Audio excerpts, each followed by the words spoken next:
Oo. Okay. Ito po pangatlo ko. Bali, Sige. ito pong pangatlong tanong ko. Kaya ko po to matatanong sa inyo. Kasi po, nung first work ko po, bali po may katrabaho ako. Tapos, sabi, tinanong niya ako kung ano yung religion ko, ganyan. Tapos sabi ko, yung parents ko po kasi, kaanib na po sa iglesia ninyo po. Yung papa ko tsaka mama ko po. Tapos ako po, sunod na po. Tapos, sabi niya sa akin, sabi ko, sunod na kasi ako, gusto kong umanib po sa iglesia. Sabi niya nga sa akin, huwag kang aanib, malulungkot daw siya pag umanib daw ako. Sabi kong ganun. Hindi ko na lang siya pinansin. Tapos sabi niya ganun sa akin, alam mo ba yung Brad Eli nyo, dating iglesia ni Cristo yan? Sabi niya ganun sa akin. Tapos sabi ko naman ganun sa kanya, mapapatunayan mo ba yan sa akin? Sabi kong ganun. Pag napatunayan mo yan sa akin, sabi kong ganun. Sabi niya ganun sa akin, o sige, kunin daw niya yung mga papatunay niya sa akin. Tapos nung kinabukasan, sabi ko, nasa na? Wala naman siyang pinakita sa akin. Sabi kong ganun sa isip ko, sinungaling siya. Kasi sabi niya ganun sa akin, papatunayan niya, hindi naman. Hindi yung kaibigan mo sinungaling. Ang sinungaling si Manalo sa kay mga ministro niya. Yung kasi nagsabi sa kanila ng ganun eh. At tinan mo ha, pakita ko sa iyo ebidensya. Meron silang palabas sa Net25, yung kanilang istasyon, Nilagay nila, dati raw akong ministro ni Manalo. Pakilagay sa screen. Yan, nakalagay Yan. po dyan. Ang tamang daan, Arts Culture, 2003. An Iglesia ni Cristo program in which the main purpose is to refute the teachings of former INC minister Eli Soriano. Alam mo, sinasabi nila, former INC raw ako. Napakasinungaling talaga niyang mga ministro na yan, pati si Manalo sinungaling. Siya nagtuturo sa kanyang mga miyembro at saka sa kanyang mga ministro. Nang maanib ang mga magulang ko sa Iglesia ng Diyos, 1934. Nang ipanganak ako, 1947. Kaanib na magulang ko rito nung ipanganak ako. Kaya dito na ako lumaki sa Iglesia ng Diyos. Paano ngayon ako naging Iglesia ni Cristo? At ang pangako ko sa kababayang Pilipino, kahit yan ang kaisa-isang iglesia sa mundo, hindi ako aanib dyan. Mali yan eh. Ako aanib dyan. Panluloko sa kapwa-tao yan. Sa bagay, hindi nakakapagtaka. Si Manalo mismo nagsabi, ang mga ministro niya sinungaling eh. Pakinggan nyo, sabi ni Manalo. Ayun, kung ang isang manggagawa, mga kapatid, sinungaling, hindi pwedeng manindigan.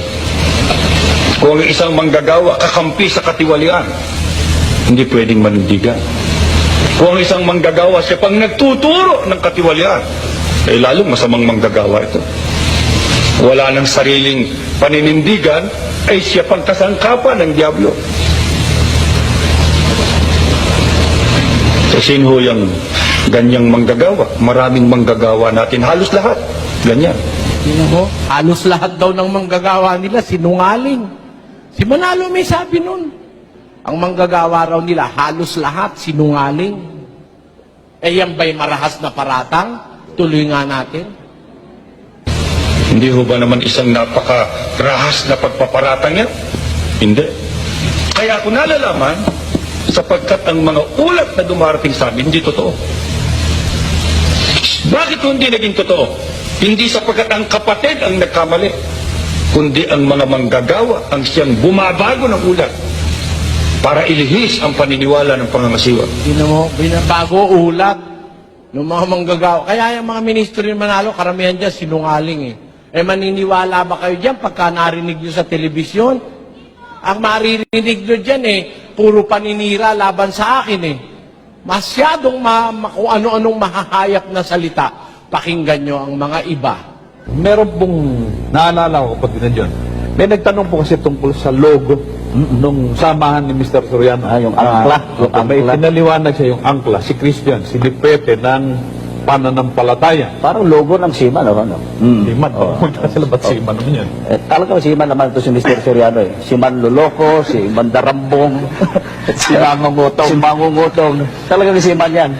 Yung 20,000 miyembro niya. Totoo, hindi naman nangungutong lang si Mr. Soriano eh. Sa maikling salita, hinihinga na ng abulo. Pagkatapos, Kinukutungan pa. Si Commander Ingkong, no? Oo. Ng hostage na. Kung ano-ano, kung sino-sino hino-hostage. Siyang nang hostage. Kapatid At na. yan lang po yan. Extortionist. Oo. Isipin niyan, mga kababayan, no? Kaya nga, kung doon sa Mindanao, merong abo sayap, na hostage, nang hostage. May mga commander, and commander robot, no? Dito, merong Commander Eli, nang hostage din Doon dinadala yung kanyang hostage sa Apalit. Yung pong mangangaral na yun, ng sentral ay nasa apalit, hindi ho tunay na mangangaral yun. Yun ang katuparan ng hidhid, dayukdok, gutom, mangungutong, mangho-hostage. Ayoko na masabihin, sira ulo talaga ito si Mr. Soriano. Siya ang numero 1, matakaw sa pera, ganid na, higit pa. Kaya hindi po dapat isaba ng loob ng sinumang kung masabi namin na itong si Mr. Soriano hindi gaanong pinaggagagamit yung kanyang isip. Mas ginagamit niya yung kanyang bibig kaysa doon sa kanyang isip. Sama ko yun. Hindi ba? Puro bibig lang. Oh, sabagay, sa isang banda, mabuti rin yung pagkainin na napunta sa surplus, pag-aagawan yung kapatid na, yun ha? May mga tinatawag pong Slightly used. na lang. May karugtong po dyan Sinasabi na iba, ngunit totally damaged. Yun ang mahirap Slightly used, pero totally damaged. Sa samahan pala ni Mr. Soriano, pinapag-aabuli na, minumulestya pa. Ganun po. Inuutangan, sabi na sa iba't termino. Inuutangan. Gabitin na natin. Minumulestya sapagkat alam naman natin, hindi babayaran ni Mr. Soriano yan Inuutangan na, inuutakan pa. Ganun po. Wala na ibang konklusyon, Mr. Willie Santiago. Yung amo mo, mandurukot. At kasama ka roon sa mga mandurukot, sa grupo ng mandurukot. Kaya Mr. Soriano at yung mga kasama mo, ano ba yun naman itong ating pag-uusap na ito? Parang ang kausap natin ito bangag At sana po makita ninyo kung magkakano na ang mga nakuha ni Mr. Soriano, nahuthot ni Mr. Soriano sa kanyang mga kaanib. Alam po ninyo mga kababayan, parang gusto na po namin maniwala doon sa sinasabi ng iba.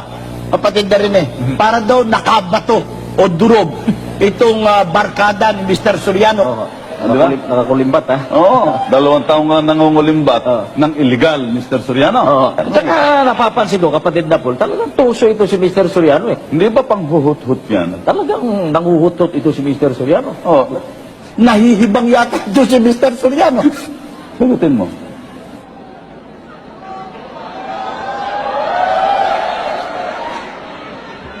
Yan ang mga sinungaling na ministro ni Manalo.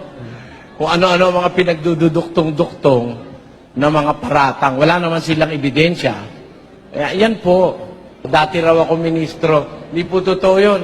Hindi ako kasali nun sa mga ministro ni Manalo na manluloko. Pati nga yung tagapangasiwa nila, niloloko, binabago ulat.